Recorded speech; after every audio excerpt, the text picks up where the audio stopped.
โอ้ค่าแล้วเนี่ยจักกินตัวไรมันได้เพิ่นน้องมันจะพูดไงย่อยเด็กน้อยมันนั่นเด้พอแล้วแบบเขาพอแล้ว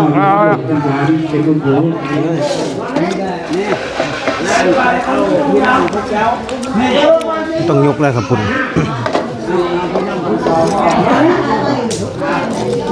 ได้ยินบ่แต่ทำไมแค่กับคุณก็เห็นจะตัวเดียวเขาลงค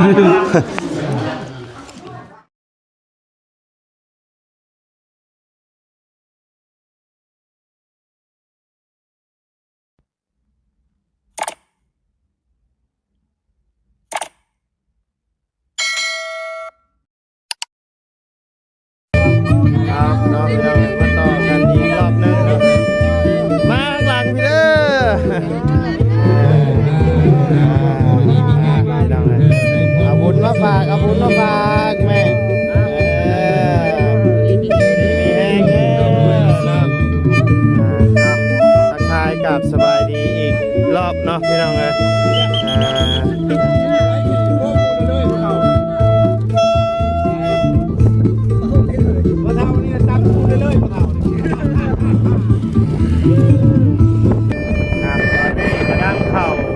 บ้านนาก่อยโคกเนาะพี่น้องเลย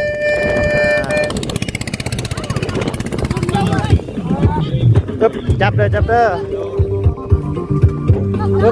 จับเด้อจับเด้อคอยเด้อคอยเด้อ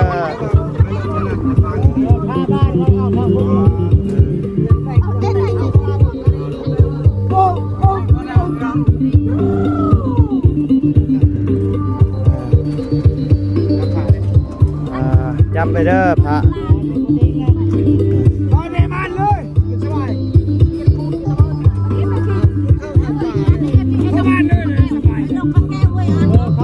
เอาบ้านด้วย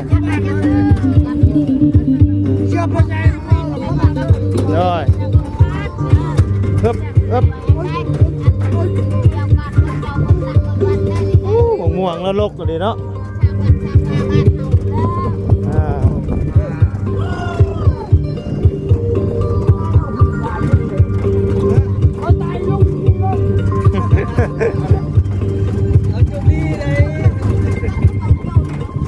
เมื่อได้บุญบ้านในอันก่อยโคมื่นบ่แม่บุญเลยบ่แม่บ่นี่บ่แม่แล้วเป็นวัดเนาะโอเค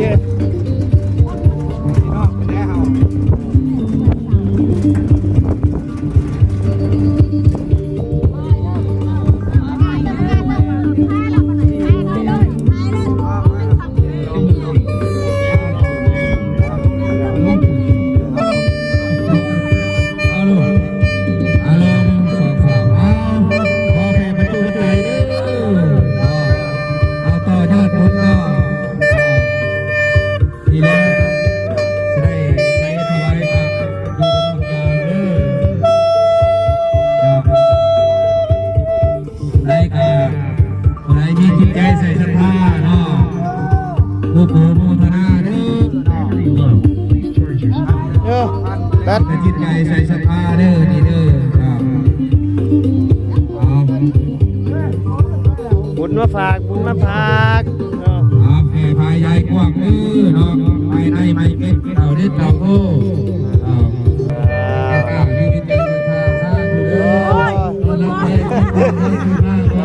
อยู่ดีมีแห้งเนาะขอบใจละลายหน่อยคือเช่นกันเนาะอยู่ดีมีแห้ง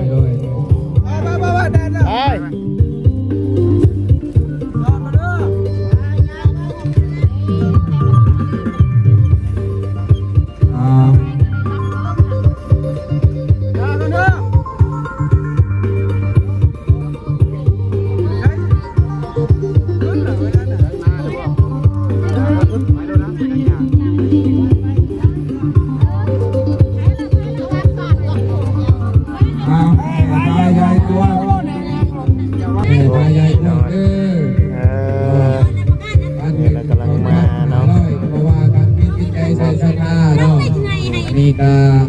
จะได้ไปถวายผักดูดงบางอย่างเนาะเอาไม้แก้วเนาะแม่ป้าเนาะไม้แก้วแก้จะผ้าดีเนาะให้เจ้าอยู่ดีมีแห้งเนาะเราไปได้เงินอื่นเด้อเนาะตื่นมาขอได้เงินแสน โอ้ยอยู่ดีมีแห้งเด้อเนาะ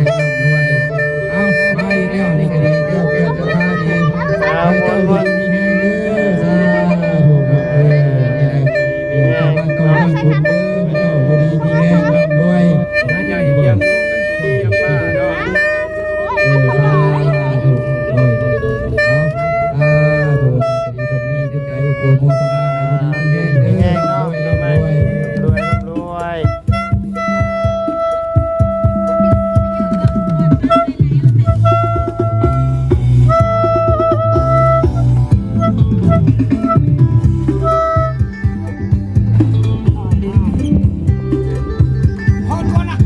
พอนแก่เด้อแก่พายใหญ่กว้างเนาะอันนี้เราพาไป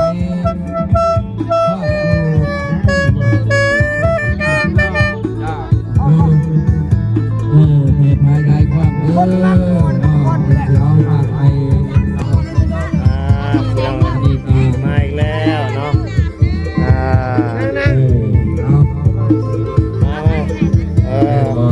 มาจุเจ้ามาอยู่ห้องนี่มาพี่จุเจ้ามาอยู่นี่มานี่มาจุเจ้ามาอยู่ข้างหน้านี่มามาอยู่ข้างหน้าพี่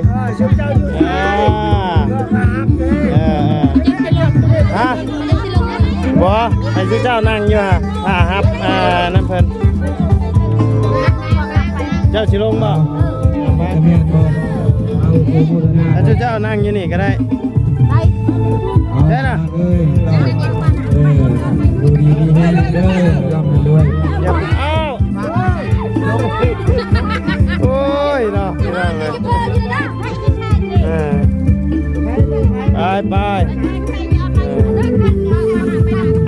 น่าตื่นคันเลยยกเลยนะยี่แข็งไงลงบ่จับไปเลยพระมันสิง่ายเอาจำนวนเงินอาสาธุเนาะให้เจ้าอยู่ดีมีแห้งให้ร่ำให้รวยให้นอนรับได้เงินหมื่นนอนเกินมาโมให้ได้เงินแสนแดดขึ้นมาได้แก้วไม่ได้โกรธผ้าอย่ามาท่าอย่ามาเบียดลูกมาทำรวยเนาะ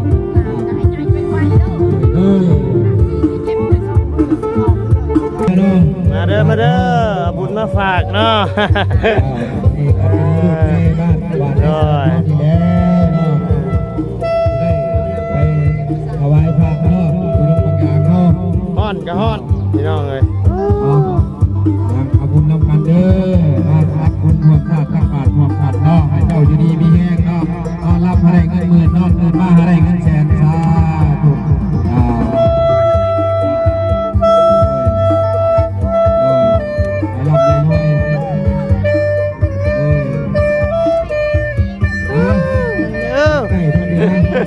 ได้ยินเสียงกระโดดพี่น้องโอ้เจ้ามาอุโสโมทนาเด้อบ่มีกับย่อมือน้ำการพี่น้องเป็นอะไรต่อยอดบุญบุญนี้เราทำเอามันบ่แม่นเนาะมันบ่ไปได้คือ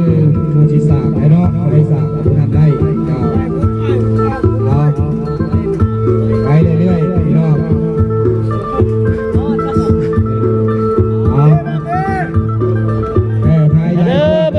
บุญมาฝากเป็นการเลื่อนพระบาทเข้าได้อยู่ดีของแม่เนาะด้วยแดดประมาณประตูปัจจัยเนาะ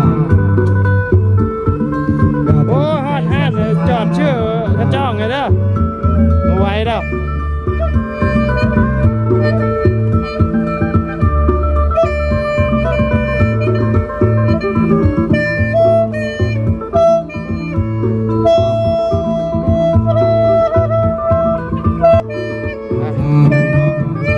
มือไปแล้วมาให้พบเป็นหาดให้ผ่านเป็นวันบ้านมือซ้า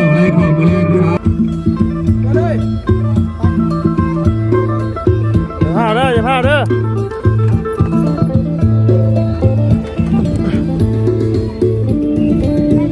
พี่น้องโอ้ยบ่ไหวตัวนี้เสียงเพลง ก็ด้านหน้าก็หักไปย่ำตัวมันก็ได้2ล้านวันนี้เอาอีกได้ ลืมเนาะพี่น้องมาต่อยอดไปยืม ลูกๆหลานๆน้องมาต่อยอดเอาไปล้านห้าน้อง เจ้าเปรต จะเอาไว้บัวมันจะ หาแผลน้อง อะไรบ้างกันจะเอาไว้ แป๊บหนึ่งต่อยอดกันดื่มกินนี่เอาบอคัดตังได้ข้าวเดียวนึง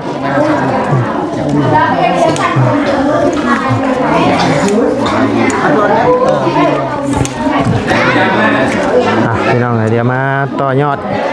ก่อนเนาะพี่น้องเลยใช้หมูมีคัน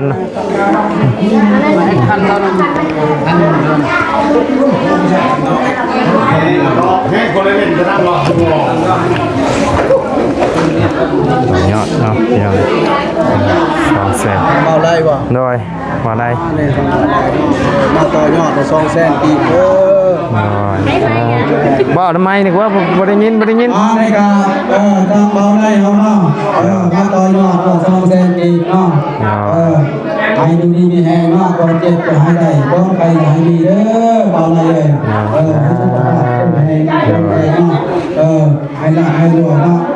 พาลูกให้ได้เนาะขอบคุณมากเลยเนาะต้องพาเบาไล่ได้ต้องเบาได้สิเนี่ย โดยทั้งพอช้างบ่ต่อ50แสนเนาะเป็นหยัง บ่ฮอดแล้ว มันบ่มีทอน มีอะไรต้อง เป็นยังได้อยู่ทอดเมืองได้อยู่ อ๋อได้อยู่เนาะต่อ50เราอะโอเคนะ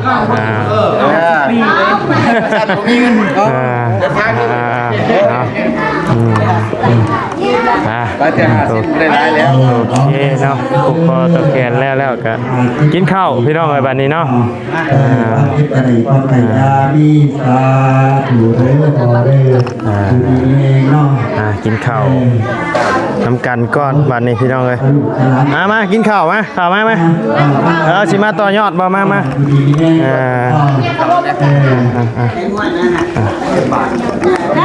เอาเดี๋ยวก็ไปตอนหน่อยมาพี่น้องเอ้ยเดี๋ยวกินข้าวกินน้ำก่อนเนาะไอ้ทางยิบสี่มันเอาอะไรเกี่ยวรับแน่ขับได้ตามทีแน่ก็คนขับได้ลาปีได้ลาผูกขากันได้มาโอ้คือหลายแท้โดยสบายดีเด้อพี่น้องเด้อกินน้ำกันนี่แหละมั้ยได้น้ำกันนะมาลุงโอ้เปียกไอ้นี่เนาะ เรียกแล้วเนี่ยบ่ดังแถวนั้นก็ได้สงการนะเนาะยังเราได้อยู่หรอกเนาะจะเห็นข่อยดูบ่เห็นนี่บ่แกวันเด็กจะได้วันไหนจะมีเด้อขอเด้อสาธุเด้อขอเด้อโอเคมาเด้อพี่น้องเด้อกินข้าวน้ำกันเนาะอีกไม่ในบ่แกหมดจนขึ้นเนาะ โดนตืบแล้วมาเด้อพี่น้องลุงมาไหมเอาอยู่ในเด้อทุกคนมากินข้าวกัน คือหลายผ้าแท้จักสิกินผ้าได้เอาไปแน่ผ้านี่ เอาผ้านี่ไปหมดเด็กน้อยนี่ยังมันกินข้าว พ่น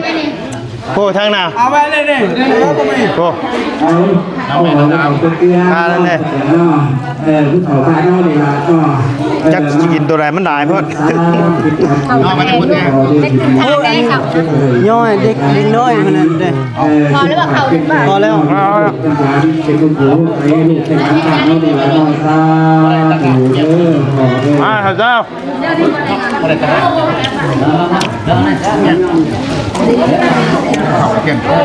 ว่าคอยกลุ่มใช่สวยจุมันใช่นี่ก็ได้เอาเด็กเนี่ยดีลงโอ้ยเอาปี เพราะมานั่งพวกหลังคาเขายังได้ตอกปอกแปกอันนี้อยู่นั่นก็จะสิวไปโทรหาญาเพิ่นปกติโทรหาลุงปกติเจ้าโคตรติดแล้วเพิ่นปิดเมื่อคืนนี่ว่าโทรบ่ได้ก็บ่ครับโทรได้ตอนนี้โทรพี่น้องกินข้าวน้ำกันเนาะ เกี่ยวกับเขาดึกกันเที่ยงเดี๋ยวเกิดเรานอนประมาณ11 โมงคือไหนครัวปิดมาเนี่ยมั้ยเป็นลงปลาไปลงปลานำกันอยู่นั่นแม่ นี่มาพี่กินอยู่นี่ก็ได้นี่ ไม่ลดก็พวกก็ไปนำกันนี่ได้กระดกเลยเอาไปเขาเอาตื่นนี่ไปกิน จมบ่บ่หานมานะ ไปกินไปหุ่นกันแล้ว หากล้องบอกคือว่าไปกล้องก็เมื่อ วันนี้ห้อยทอดจะใช้ผ้าโอ้คิดการใช้ผ้า ใช่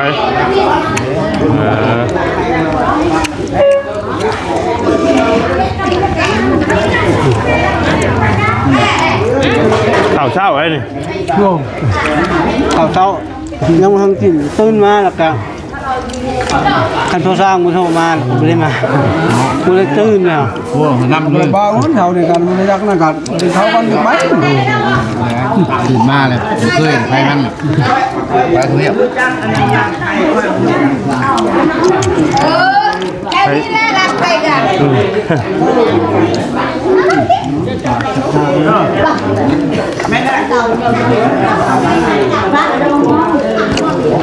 ข้าวอยู่วัดพี่น้องเลยไม่ได้ ห้องมันคิดแล้วมาตะกี้บัตรเซลตะกี้นี่ไล่ยังไงไล่บัตรตัวมันจะลง เบิ้งจริงๆเลย ไปก็กินตอนนี้กิน น้ำใบพุ่งครับนี่จะบอกอบเป็นยังไง จับไป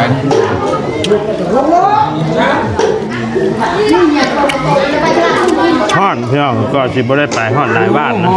ไวเนาะ มาไว้เลยนะ ที่ได้ว่าสิไปข้าวบ้านลูกตาลน้ำบ่ ร้อยไปหอทานซื้อไปทำไมกันนั่นซื้อบ้านเดียว ร้านโก้แม่น แล้วนกอยห้วย นักก้อยเท่าไหร่ ก็ไปเข้าบ้านนะไปแคมทาง บ่ไหวห่อน ห่อนแห้ง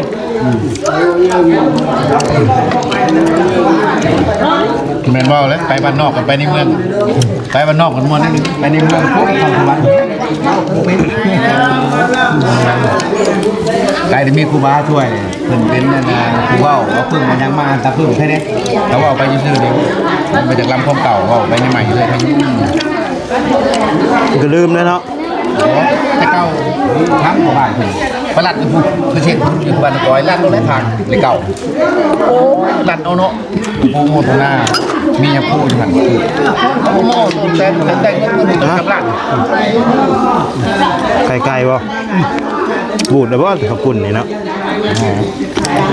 ให้ท่าเจ้าให้ห้ามให้นี่เด้อ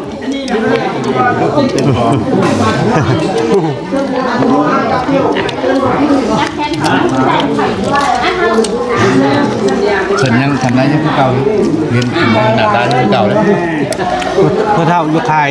ฮะ พ่อเท่าแล้วอยู่ขายแล้วกินแบบนานแล้วเดือนนาน มาเลยเงินเท่าไหร่จัง ปีเก้าเรามาวันนี้เรามา เราว่าขอบคุณ เอาได้แล้วเลย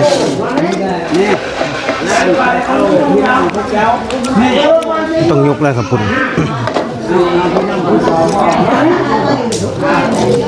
ได้ยินไหมเอาดิมา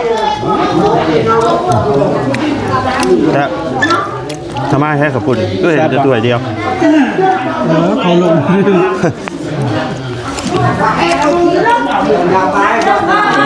เนาะในบ้านของในบ้านบ่ บาตุนเข้ามาบอก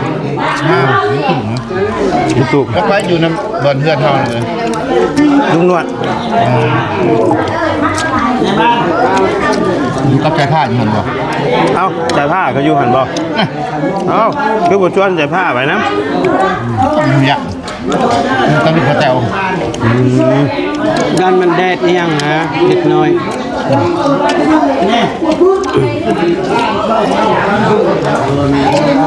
ดูหนึ่งไปพอครับแม่แพงมันเท่ากับลูกพระเจ้าเจ้าคู่กันวะ เอาไปแชร์ว่าอันนี้ที่เขาแต่มาหมดมามันยังเอาขอบคุณที่ยังคุ้มขอให้ เป็นบทเก่าเลย ให้ช่วยได้ขอให้ได้มีความสุขมีความรู้มีเข้ามา ลูกนี่กับลูกเขาแล้ผมอยากไม่ครับเจอความคุณหน้าโอ้ยอะไรเชฟครับเป็นพอดนะบอกเลยเนี่ยเจอเที่ยวเนี่ยเรามาห้องพิมพ์คนนี้คือ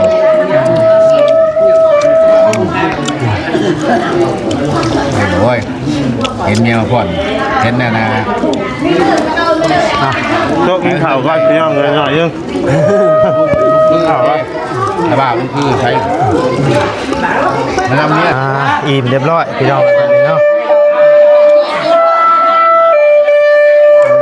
มีแต่กลับเท่านั้นแล้วแบบนี้พี่น้องเลย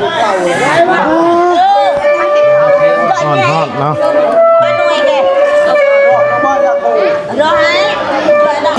เป็นเฮ็ดหยังต่อเนี่ยยกขึ้นพุ่นบ่บัดนี้ฮะยกขึ้นไปพุ่นบ่บัดนี้ เพิ่นสิยกเอง ให้เพิ่นจัดการเองบัดนี้เนาะ โดย เอาสบายให้เรียบร้อยได้บัดนี้ โดย มีแต่ทางบ้านเพิ่นจัดการเองบัดนี้พี่น้องเลยฮอด